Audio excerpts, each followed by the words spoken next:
Kita dah bahas itu takwil, tafwid. Baik, mungkin ada yang tanya, Ustaz, tafwid bila kita kata wallahu alam, kita tak tahu apa makna dia, seolah-olah macam Allah ni mewahyukan kepada umat manusia sesuatu yang manusia tak boleh tahu. Jadi apa faedah dia? Di sini banyak orang salah faham tentang istilah tafwid yang digunakan oleh Al-Asy'ariyah. Tafwid yang dipegang oleh Al-Asy'ariyah bukan bermakna kita tak tahu makna ayat secara ijmali. Secara general tu kita tahu makna dia apa. Tetapi secara terperinci exactly yadullah tu hakikat dia apa, kita tak tahu. Tapi ayat yadullah fawqa aydihim tu tahu tak makna dia apa? Secara ijmali kita tahu. Maksudnya sokongan Allah bersama dengan kamu. Dah khalas. Tapi nak bincang yadullah ni apa? Contoh, Allah turun sepertiga malam. Allah tanya, mana yang nak beristighfar, betul tak? Supaya aku ampunkan dia. Secara ijmal kita tahu tak makna dia apa? Makna dia rahmah. Pada sepertiga malam itu adalah waktu yang sangat baik untuk ibadah sebab Allah sangat mudah mengampunkan pada waktu itu. Itu makna ijmal yang kita semua setuju. Salafi ke, bukan salafi ke, Asy'ariyah ke, apa ke, Mu'tazilah pun sekali, kita faham secara ijmal hadis tersebut. Tapi nak masuk dalam nuzul tu macam mana nuzul hakikat dia? Itu cerita apa dah? Itu dah masuk tafsil. Ada ulama kata kami tafwid. Seperti mana yang Allah cakap, seperti apa yang Allah inginkan. Aku tak akan takwil. Khalas. Jadi tafwid ini bukan bermakna tak tahu makna. Tafwid ini tidak mahu masuk dalam perincian. Tetapi makna ayat secara umum tu diketahui maksud dia apa. Istawa 'alal 'arsy, contoh. Thumma istawa 'alal 'arsy. Kalau kita baca secara umum in general, kita boleh faham di situ adalah ayat kekuasaan. Secara general makna dia begitu. Kemudian Allah Subhanahu Wa Taala beristawa 'alal 'arsy. Sebab apa? Sebab dia mencipta langit dan bumi, betul? Dari segi siap jumlah tu ini kekuasaan. Bagaimana dia istawa, perincian istiwa, itu dah masuk tafsir. Ada ulama tak nak bahas langsung. Kelas, itu juga pendirian Al-Asy'ariyah menurut dia. Berdasarkan keperluan. Berdasarkan keperluan. Kalau tidak ada keperluan, don't go into it. Kelas, you faham makna ijmali, you can go. Tapi bila ada serangan, bila ada mutakallim yang datang daripada agama-agama lain nak bergaduh dengan kita, we have to engage with them. We have to engage with them intellectually. This is where terpaksa buka isu-isu ni. Terpaksa bahas isu-isu ni.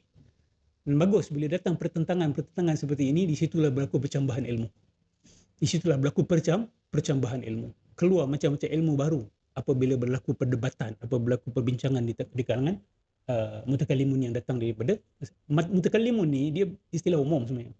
Ada mutakallim Kristian, betul? Ada mutakallim Yahudi, ada mutakallim Buddhiyah, ada mutakallim etis, ada mutakallim dari Asy'ariyah.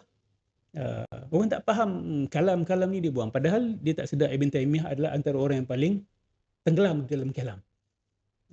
Sebab tu hari ni kita tengok geng-geng Salafi ni, dia kuat berkalam online. Dia kuat sangat berkalam. Lepas tu bila orang tanya dia, Salaf cakap ke macam ni? Atau dia elak? Dan kita yang jadi Salafi, dia jadi ahli kalam hari ni kan. No, serius. Kita tanya dia orang, okay, you sibuk mensyarah pendirian Ibn Taymiyah tentang qidam naw'i, hawadith la awwal laha. Answer me a simple question. Salaf punya pendirian apa? Salaf punya pendirian sama dengan Ibn Taymiyah. Bukti? Langgar Quran, langgar sunnah Nabi SAW, langgar aqwal salaf. Tak apa. Yang penting Ibn Taymiyah cakap, maka Ibn Taymiyah mewakili salaf. Sebab tu kawan-kawan Salafi kita banyak dia sebenarnya tak cek dulu.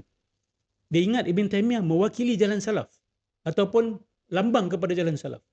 Dia kena cek dulu, betul ke Ibn Taymiyah ni membawa jalan salaf? Ke banyak pendiri Ibn Taymiyah sebenarnya telah menyanggahi jalan salaf seterang-terangnya. Baca buku Ibn Taymiyah Laisa Salafiyan. Ada satu buku, Ibn Taymiyah itu bukan Salafi sebenarnya. Sebab dia melanggar banyak usul salaf. Melanggar banyak pegangan salaf sebenarnya.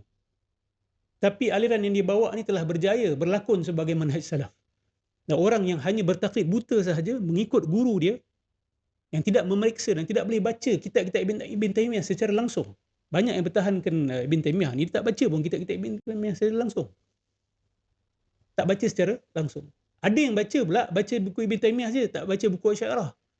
So dia faham Asy'ariyah daripada buku-buku Ibn Taymiyah. Ini juga tidak adil.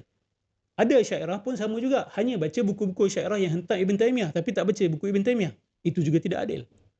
Betul? Bila awak baca apa Asy'ariyah kata pasal Ibn Taymiyah, you check, betul tak dia cakap benda tu? Check konteks nukilan tu. Sebab kadang-kadang ada batarun nas. Batarun nas tu apa? Nukil out of context. Kadang-kadang penulis tak sengaja pun. Dia mungkin kelang kabut, dia tak baca yang sebelum dan sesudah. Kadang-kadang sebelum dan sesudah tu 2-3 muka surat.